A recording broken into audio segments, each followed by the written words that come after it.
Kwenye show ya mwanetu Alikiba bwana kaamua kurusha dongo kama kawaida, na hili ni dongo ambalo kwa sasa itakuwa ni kama dongo la part 2. Mara ya kwanza alizungumza kwamba yani issue ya Diamond kuachia ngoma yeye na Jux kwamba wataachia ngoma sana na nyingine na nyingine na nyingine, lakini this time ni kwamba Alikiba ni kwamba anajiamini kwa kinachoendelea, kwa the way ambavyo amekuwa na competition kubwa sana kati ya yeye na Diamond Platnumz.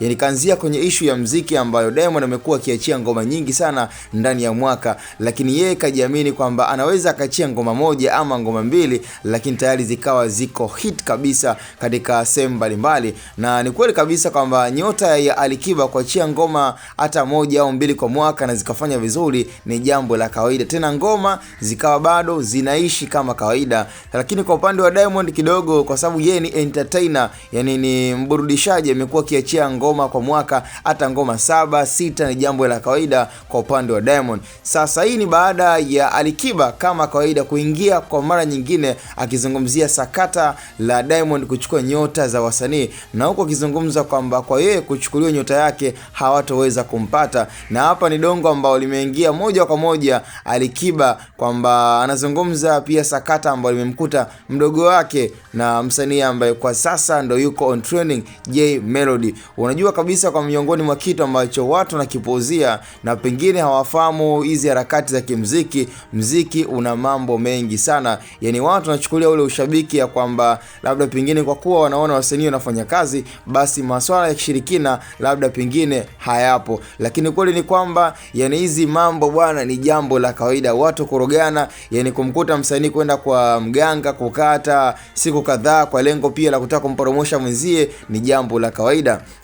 Na msanii ambaye amekumbwa na skendo ya miaka na miaka ni Diamond kuhusu issue ya kuchukua nyota. Unaweza ukajiuliza kwamba kwa nini Alikiba kukubali kumpa mkono Diamond ama pia kushikwa pia hata bega lake ama kichwa chake ni jambo ambalo hataki kuliruhusu. Alikiba sio mjinga, Alikiba anafahamu kabisa ni each and everything, mziki una mambo mengi sana. Yani watu wasichokifahamu kwamba wanaamini kwamba mziki jinsi unaofanyika labda unafanyika kishikaji ama kirafiki, lakini haipo hivyo. Mziki ni biashara, mziki ni maisha mengine, na watu wamekuwa kioniana wivu, watu wamekuwa pia wakioniana donge katika hizi harakati za kuachia nyimbo, kila mmoja na nyota yake. Kwa hiyo kwa Diamond jinsi ambavyo kashazoeleka na kwa watu ambao wamejithibitisha kwamba Diamond sio mtu mzuri, yani uwezi ukawa unafanya vizuri Diamond akawa anafurahia. Moja kwa moja tunaamini kwamba Diamond siku zote amekuwa kitamani wasanii wengine waweze kuwa kama yeye, lakini kweli ni kwamba hayo ni maneno. Yani uwezi ukaja from nowhere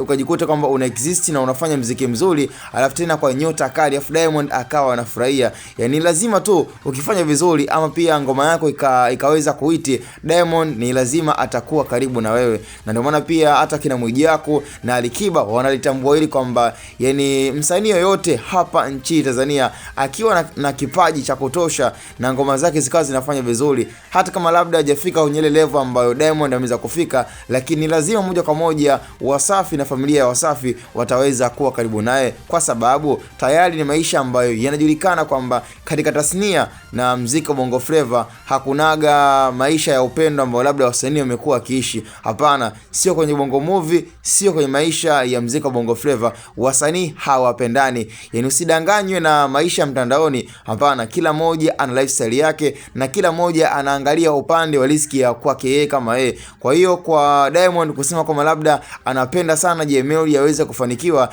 ni issue tu ambayo labda zinatengenezwa katika mitandao ya kijamii, lakini kweli ni kwamba Diamond ndio huyo ambaye amekuwa akitumia nyota za baadhi ya wasanii kufanya maisha yake yaweze kwenda. Na issue za kuibiana nyota ama kuchukuliana nyota yani haipo tu kwenye maisha ya muziki wa Bongo Flava, hapana, ipo kwenye maisha, kwenye biashara. Watu wanarogana kwa sababu ya kufanya biashara, yani sio jambo ambalo labda linaonekana kuwa ni geni, na ndio maana nashangaa kuona watu wanaamini kwamba Diamond pengine hawezi akafanya kitu kama hicho. Lakini kama watu ama wafanya biashara wanarogana, wanachukuliana nyota kwa kupata wateja, kwa hiyo issue ya Diamond kwenda kwa mganga kutoa pesa na kuhakikisha kama maisha yake yanakwenda ya muziki ni jambo la kawaida sana. Hivyo usishangazwe na pia usione kwamba labda haiwezekani kwa msanii kama Diamond kumfanyia Jay Melody hivyo ama kumfanyia Alikiba kitu kama hicho. So nafikiri cha msingi sana tukutane kwenye upande upande wa comment, lakini haya ndo ambayo yanaendelea, na Alikiba hajawahi kukubali kufanyiwa kitu kama hicho